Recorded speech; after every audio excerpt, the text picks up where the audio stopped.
Just wanted to keep everyone updated on a developing situation in Venezuela. There has been an arrest. Some of you might have heard that the uncle of a random guy named Juan was detained after landing on a flight from Lisbon, Portugal. He was in possession of explosives, which is of course illegal.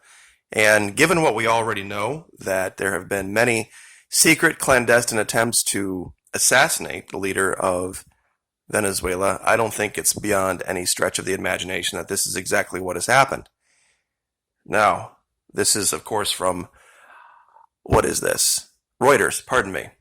U.S. condemns detention of Venezuela opposition leader Guaido's uncle.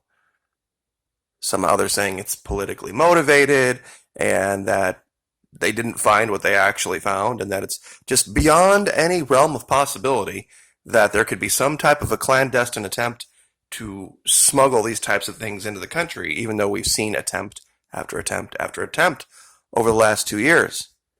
Now, I know that Venezuelan prisons aren't the best, but as you can see here, his uncle really isn't being treated all that badly. I mean, he has some food right in front of him. All he's got to do is reach out and take it. So it's not like he's being starved. And apparently there was some issue with the getaway vehicle, and his uncle just couldn't get the thing started, and that's how they were able to pick him up and detain him and, of course, find the explosives. But do not worry. Guaido's uncle is getting the absolute best in medical care that Venezuela can provide. And he will, of course, have his day in court. He has also hired an attorney and has a very good cellmate, from what I understand. So I don't think anyone has anything really to worry about.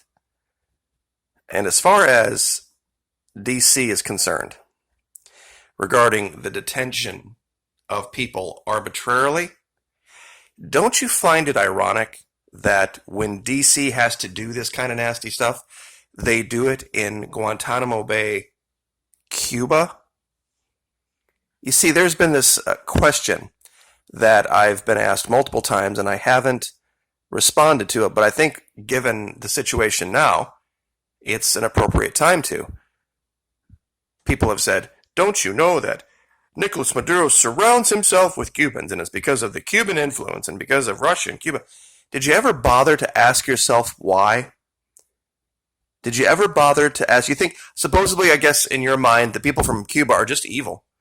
They're just all evil people from one tip of the island to the other, and they just hate freedom, and they hate wealth, and they hate all this kind of stuff. And that's why they're just, just the wrong seed. Perhaps you should do some reading into the events that led up to the Bay of Pigs invasion and the things that happened afterward. The bombings, the terrorist raids sanctioned by our government on their sugar plantations, the continual attempt to turn Cuba into basically a slave plantation for D.C. and big corporations, like was done in Colombia, like they attempted to do in Venezuela, like they still do this to this day in Brazil. Chiquita, Dole, Del Monte. And when Cuba pushed back and Cuba said, no, these are our resources, and we're going to have them go for our benefit, then, of course, here comes the PSYOP spin masters. Everything that goes on in Cuba, in Havana, has directly to do with decisions made in D.C. These people don't hate you and me. They don't hate the people of Texas. They don't hate the people of Nebraska. They don't hate the people of Idaho or the people of Maryland. They hate our government, and they hate the fact that we just turn a blind eye to it. And it is so ironic that when D.C. needs to do some of the things that they accuse the other side of doing, they have to go to places like Guantanamo Bay, Cuba, to do it. Isn't that ironic? That Cuba is perfectly fine when you want to illegally render people and pick them up with no charges and make up some story about 9/11 and and then detain them and torture them. Yeah, we'll do it in Cuba. We won't do it here in the mainland United States because we couldn't get away with it. So all this stuff about one of the reasons that Maduro surrounds himself with Cubans is because DC can't get to their families. You see, if Nicolas Maduro had security forces that were Venezuelans, it'd be very easy for DC to find who their cousins were, who their relatives were, and get people in there and threaten them and coerce them and flip them. That's exactly what they tried. They didn't even hide the fact that they tried to do it to the military. They just failed in their attempt to flip the military of Venezuela against the leader. Why would that be necessary if everything they're saying is true about Nicolas Maduro being some evil, terrible, horrible socialist dictator, la la la, all this kind of stuff that was hated by his people? This would have been over a long time ago. If any of that were true, you would see this random guy named Juan landing there and being welcomed by throngs of people with flowers and support and all this kind of stuff. You don't see that, do you? You see, DC can't get to the families of Cubans. So that's why Cuba supplies the security forces. Because they can't be flipped. They can't be coerced.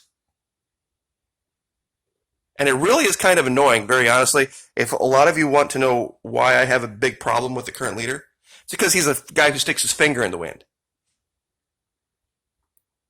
It doesn't seem to bother anyone that the current leader has the exact same policy on Venezuela as the last leader did.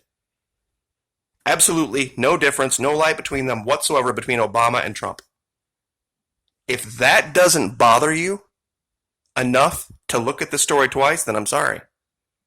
I guess I'm just, talking at the air.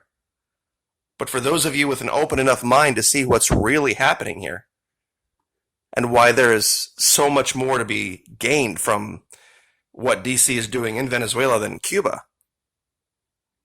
I mean, they're attempting to, through sheer force and psychological operation, secure the largest known oil reserve on the planet and to take it away from a sovereign nation. This is the single biggest story on the planet right now. Nobody's talking about it. Nobody likes to talk about it because it's embarrassing to a lot of people that the current leader is conducting this and orchestrating this.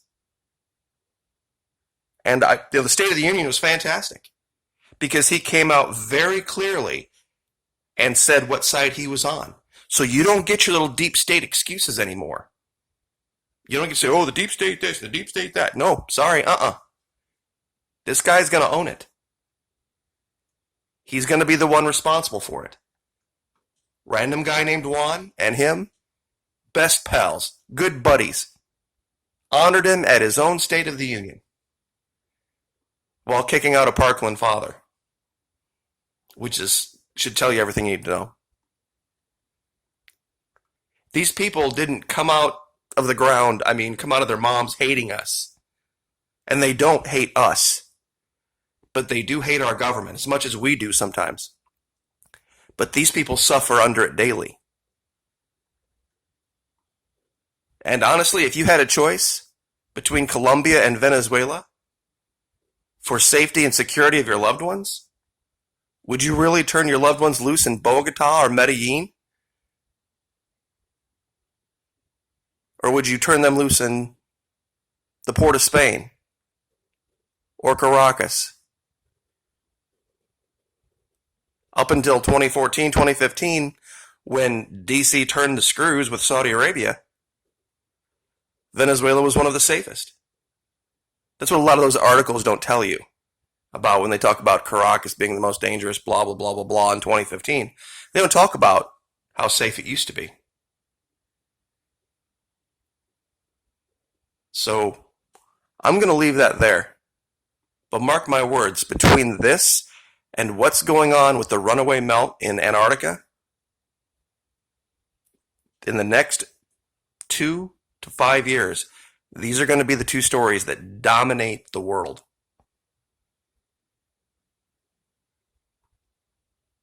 Like, share, subscribe.